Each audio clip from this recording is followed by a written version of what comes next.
How old were you when the stock market crashed? Do you remember that day?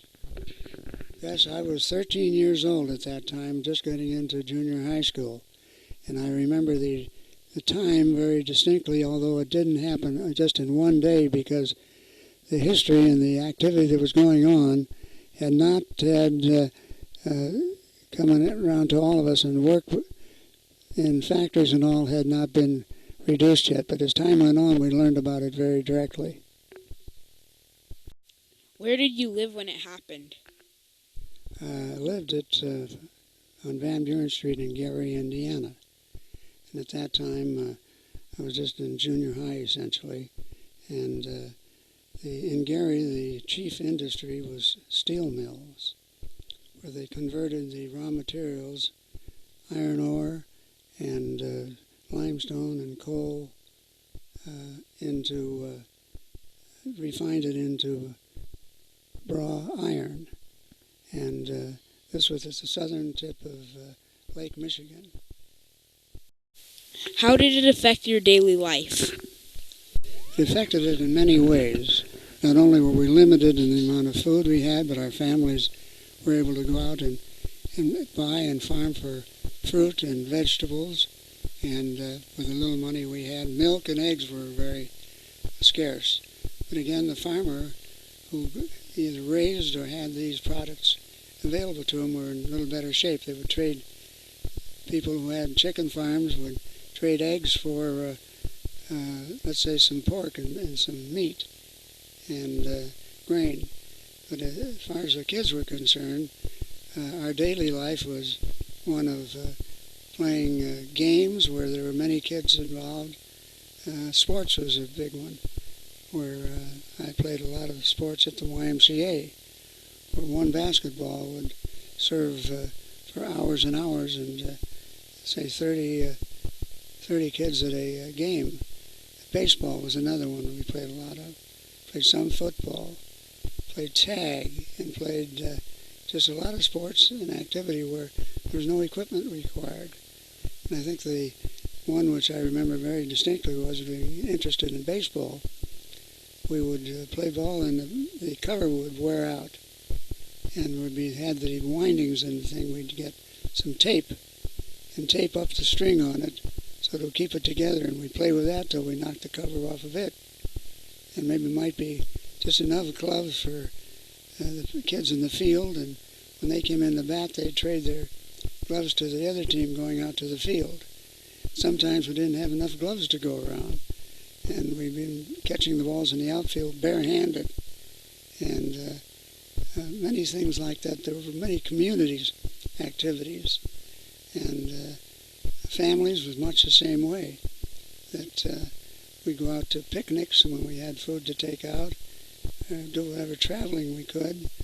And in the case of walking, if we were lucky enough to have a bicycle, we could ride bikes.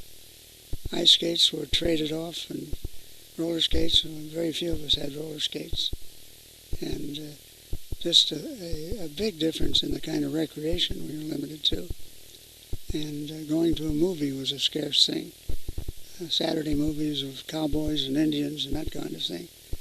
And for 15 cents you'd get 2 movies and a short in comedy. Sometimes we'd sit through 2 of them just because we got it all for the one price.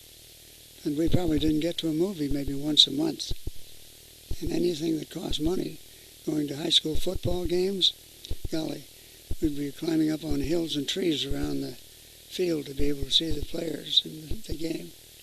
And a lot of us out on the perimeter looking in. And so the activities were very limited, and we had to scratch here and there for some of the equipment that was needed. How long did it take you to earn the 15 cents to go to the movies? Well, at first, there wasn't many to earn, whatever little bit the family could spare. But I started to sell magazines on the street. I had a bag with the Liberty magazine, Saturday Evening Post, and I would get a little bit of money for each one that I sold. Then I got my paper route, which was really a big income then. And then I would deliver to the houses in the neighborhood, and then do the collection. And then after that, as I was going along in high school, got a job doing setting pins for the bowling alley, and we'd have work for 2 hours, roughly 2 hours a night, and probably only get 2 or 3 nights work all week, and we'd get 5 cents a frame, and we'd be lucky for an evening to make 50 cents. That would have to go for everything that we wanted to do, not only do, but to buy for ourselves. How much would a common like household items things cost, like food and supplies? Well, at that time, a quart of milk was about 8 cents, 8 or 9 cents for a quart.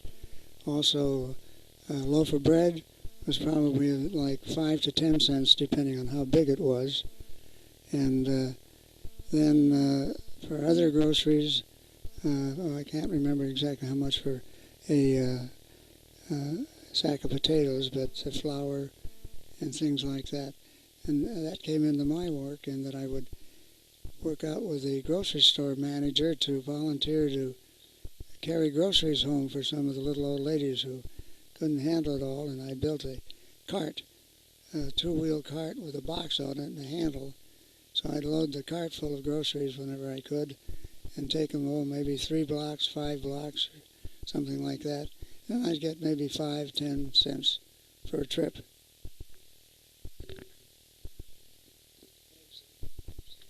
How did it affect the community you lived in?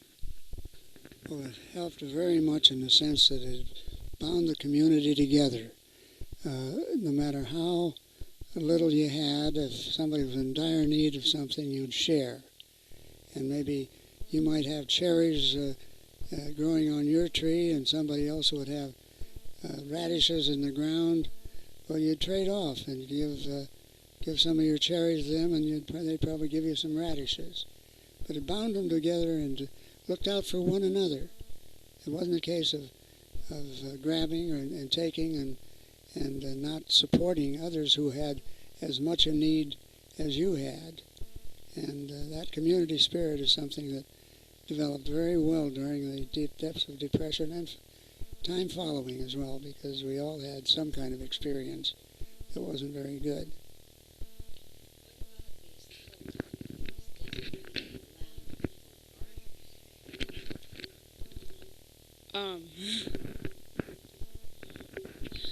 Another way the community grew together was that the steel company owned land around, and they sent the people out, and they allowed each family a certain plot of land out in the country there, where they could go out and grow their own vegetables, and they would be they get seed, plant them, water them, and fertilize them, or if they had fertilizer, and that's helping one another.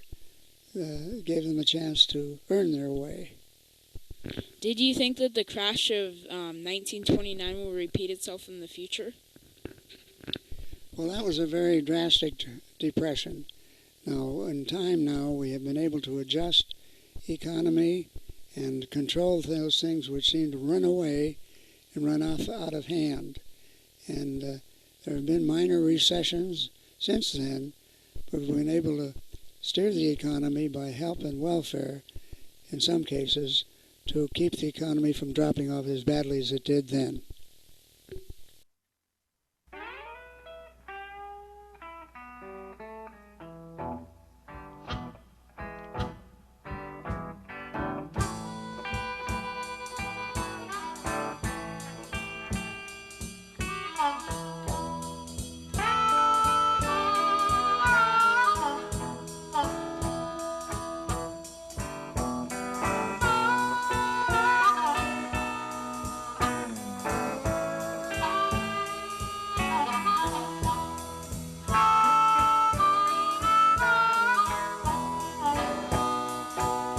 Set my mind going back to 1929.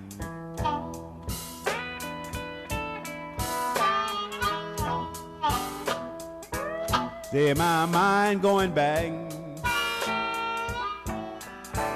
to 1929.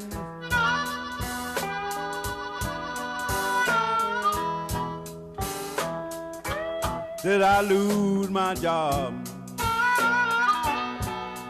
And I didn't have one lousy dime.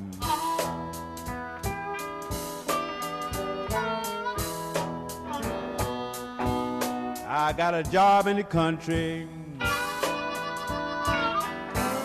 with a Panama long-eared mule.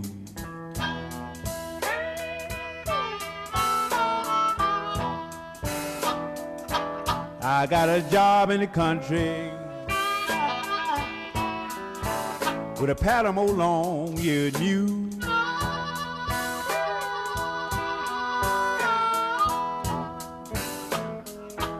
You know they changed my name and called me that old blind fool.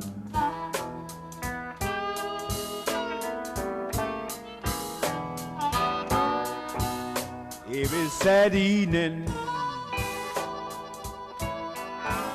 I'd put on my clothes and leave home.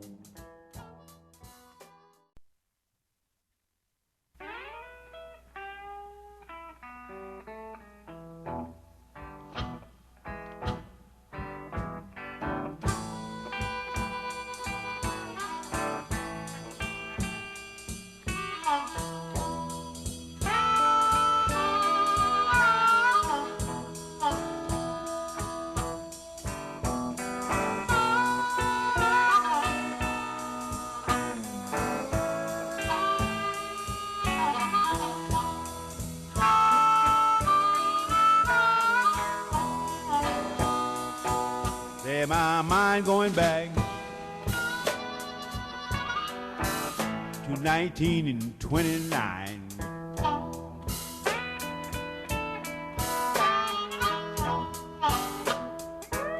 Say my mind going back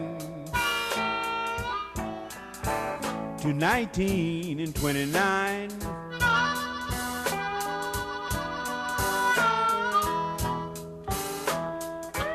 Did I lose my job? And I didn't have one lousy dime.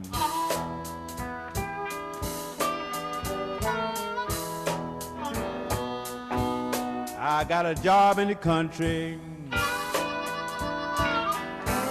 with a Panama long-eared mule.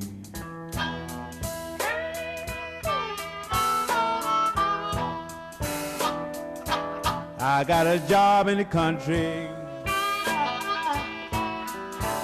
with a Panama long-eared mule.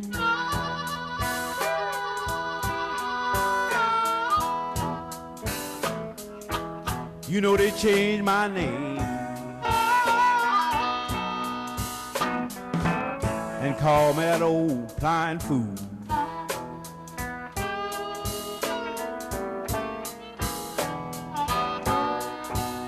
Every Saturday evening,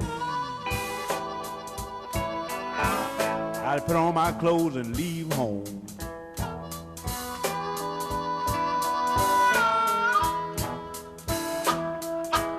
Every Saturday evening,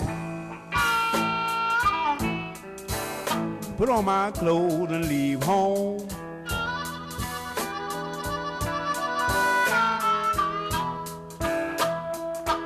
You know I'd go and have a little fun, drinking corn whiskey all night long.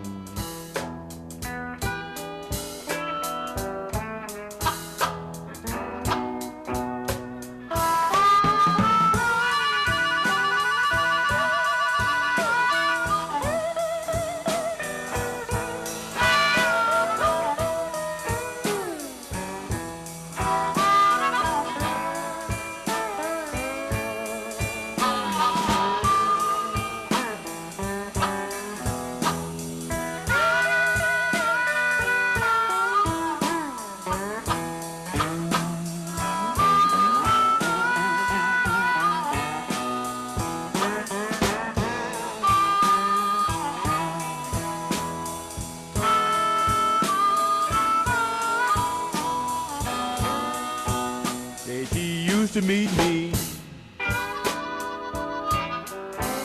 down under that old oak tree.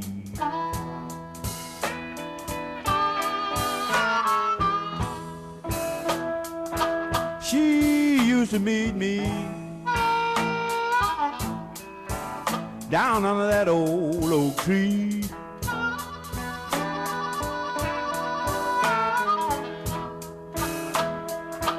You know I hugged and kissed her,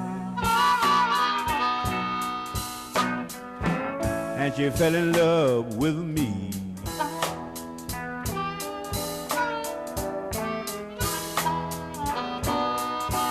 Now my mind going back to how I used to live.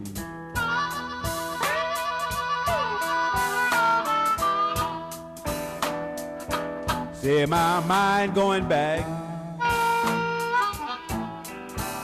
to how I used to live.